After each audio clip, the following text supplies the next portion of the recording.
தினமும் ஏன் டீ குடிக்கிறோம்? காலை எழுந்தவுடன் டீ குடிப்பது நல்லதா கெட்டதா?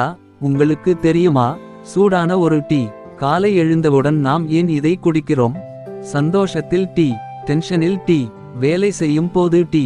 நம்மோட வாழ்க்கையோட ஒரு அங்கமாகிவிட்டது டீ. ஆனால் தினமும் டீ குடிக்கிறது நல்லதா கெட்டதா? டீயின் உண்மையான பலன்கள் என்ன? இதை பற்றி நீங்க தெரிஞ்சுக்கணுமா? இதோ, டீ என்ற வார்த்தை வந்தது எங்கே தெரியுமா? சீனாவில் தான் டீயின் சொந்த ஊர். ஹி மு 2737ஆம் ஆண்டு சீன மன்னன் ஷென் நோங் அவர் கையில் இருந்த தண்ணீர் கிண்ணத்தில் ஒரு பச்சை இலை விழுந்தது. அவன் அதை குடித்த போது அதற்கே ஒரு தனி சுவை வந்ததை அவன் உணர்ந்தான். அதுதான் முதல் டீ.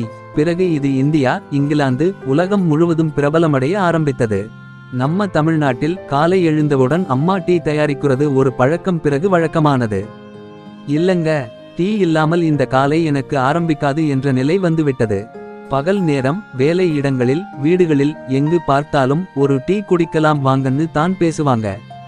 கூட்டத்தில கூட டீ வாங்கி கொடுக்கிறது நம் உறவை மேலும் உறுதிப்படுத்தும். டீயின் நன்மைகள்: 1. நோய் எதிர்ப்பு சக்தியை அதிகரிக்கிறது. டீயில் இருக்கும் ஆன்டிஆக்சிடன்ட்ஸ் நம்ம உடம்புக்கு நல்லது. 2. மன அழுத்தத்தை குறைக்கும். டீ குடிச்சா உடனே சிரிப்பது ஏன்? அது L-theanine அப்படிங்கிற அமிலத்தினால்தான். 3. செரிமானத்திற்கு நல்லது. உணவிற்கு பிறகு ஒரு சிறிய கப் டீ உடல் எடையை கட்டுப்படுத்த உதவும். 4. இதய நோய்களை தடுக்கும். கெட்ட கொழுப்பை குறைத்து இதயத்தை ஆரோக்கியமாக வைத்திருக்கும்.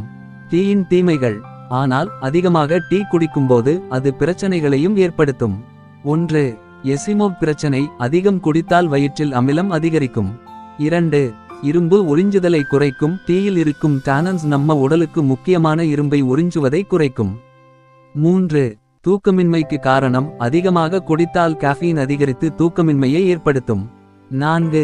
பற்களின் நிறம் மாறும். டீயில் இருக்கும் நிறமூட்டிகள் ஸ்டெயின்ஸ் பற்களில் மஞ்சள் நிறத்தை ஏற்படுத்தும். அதனால் எல்லாமே ஒரு அளவாக இருந்தால்தான் நன்மை. டீ vs காபி, எது சிறந்தது? நம்மில் பலருக்கு ஒரு பெரிய கேள்வி.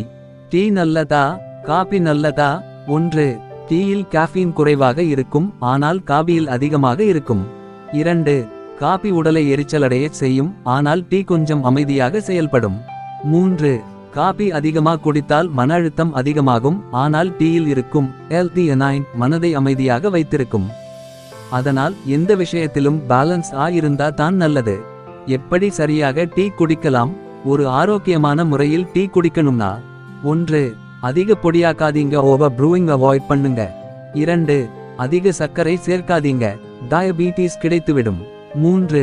உணவிற்கு பிறகு குடிக்கவும், பசியோட குடிக்காதீங்க. 4. தினமும் 1 முதல் 2 வரை கப் மட்டும் குடிக்கவும். அதனால்தான் பழமொழியில் சொல்லுவாங்க, அளவுக்கு அதிகமானால் அமுதமும் நஞ்சு. நாம தினமும் குடிக்கும் டீ பற்றி இது வரைக்கும் தெரியாத விஷயங்கள் பல இருக்கான்னு நம்புறேன். அடுத்து ஒரு டீ குடிக்கும்போது இந்த தகவல்கள் ஞாபகத்திற்கு வரும். இதை பற்றி உங்கள் கருத்துகள் என்ன? கீழே கமெண்ட் பண்ணுங்க.